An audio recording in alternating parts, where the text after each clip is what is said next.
Hello guys, welcome to 5th generation and welcome to another unboxing and testing. Testing po tayo ng TR50L. Shoutout po kay Sir Jojo. Ito po ay T4A TR50L with laser generation 2 all black CO2 powered 13 joule 6 rounder.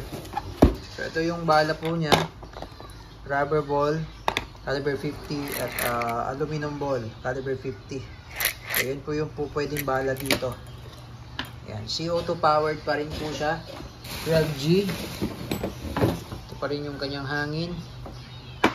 Yan, itong TR50L, ang kaibahan lang po nito sa TR50, ito may laser. Yun lang po ang pinag-iba sa TR50.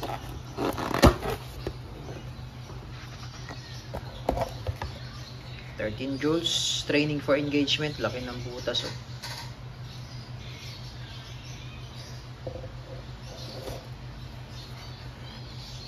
Naka fiber optic sight. Ito yung indicator, pag may pressure, aangat yan. Ito yung quick pursing cap, yung ipupush mo para magkaroon ng pressure. 6 rounder, mayroon siyang standard rail para sa red dot, tsaka para sa ibang accessories katulad ng flashlight. Ayan, TR50. Ito yung switch niya para sa laser. Ayan, pupush nyo lang po. Ito naman po yung sa release. Ayan, ipupush nyo lang din yan. Ayan. Again, shout out kay Sir Jojo. Ayan, ulitin ko, ito yung bala ng unit na to, caliber 50 na rubber ball, tapos aluminum ball. So itong maliit na to, ito yung bala dun sa ating Glock 17 na airgun. Ito yun. Ayan. Itong bala na to, ito yung sa aluminum ball, sa TR50L. Laki ng barrel oh. Okay. So testingin natin para masubukan po kung gaano kalakas.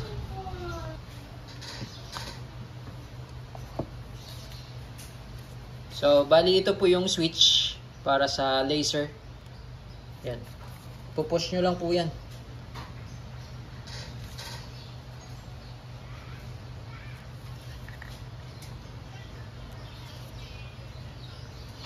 Yan, medyo matigas lang. Yan, ipupush mo lang siya. On and off. Tapos sa release naman ito, pupush mo lang. Ito yung lagay ng battery. Yan, may kasama na siyang battery. Ito po yung battery niya.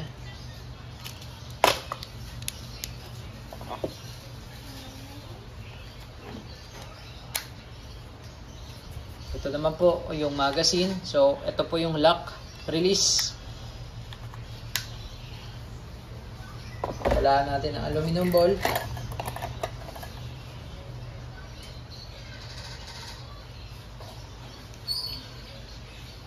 Sa likod po ang lagay. Ito yung gear. Sa likod ang lagay.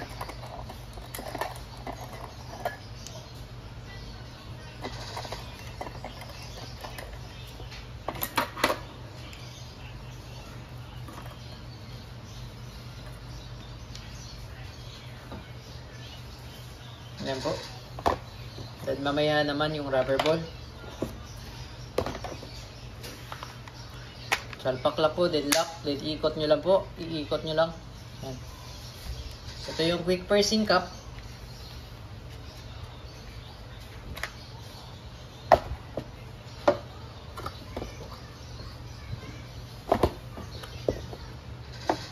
Lagyan lang po natin ng oil.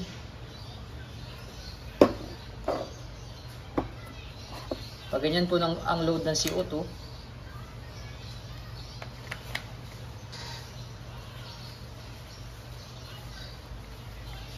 repeat lang. So ngayon po naka-standby lang yan. Yung CO2 po dyan, hindi pa po yan butas. Hanggat hindi nyo po pinapalo ito. Pakita ko lang sa inyo.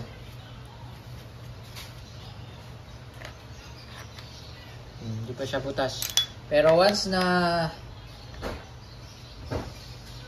pinalo ko po ito, activated na po yan. Aangat po ito. Gamitin nyo na po kaagad once na activated na o punctured na po yung CO2. Huwag nyo po siya patagalin sa unit. Okay? Yan po. Ibig sabihin, ready to fire. Testing. Dito po natin iti-test.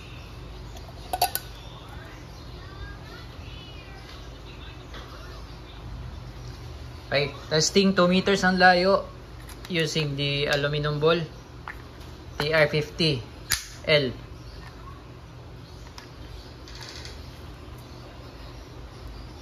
Okay, and firing.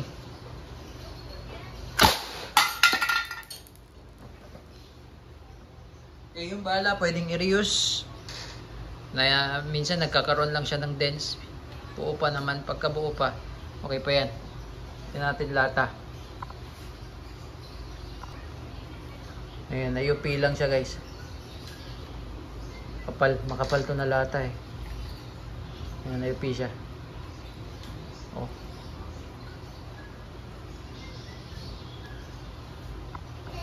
Okay, firing. Ubusin nyo po yung hangin bago nyo po i-release.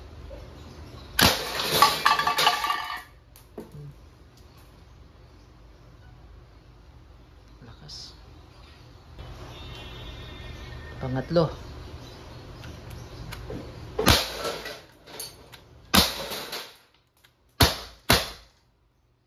Kita nyo naman po yung impact saka yung lakas.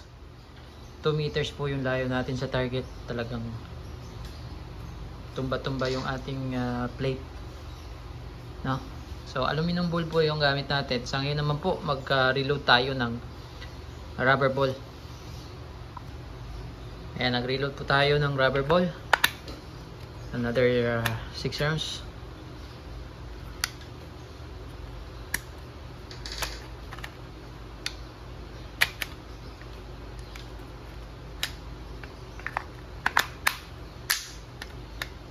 Okay, so dito na lang tayo sa baba. Okay, so pang 12 shots, pang 13, dry fire na lang natin. Ayan, hina na siya eh. So that's the time, pwede nyo nang i-release. Huwag nyo pong i-release talaga pagka malakas pa yung pressure. So dry fire nyo lang pagka hanggang sa maubos yung hangin. So release nyo lang ito. Ayan. Ikot, counterclockwise. Bababa yung pin.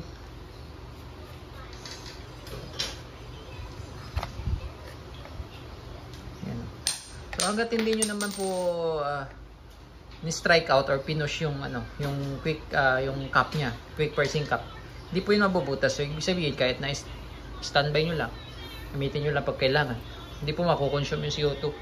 Okay, TR50L with laser, caliber 50, airgun by Umerex T4A.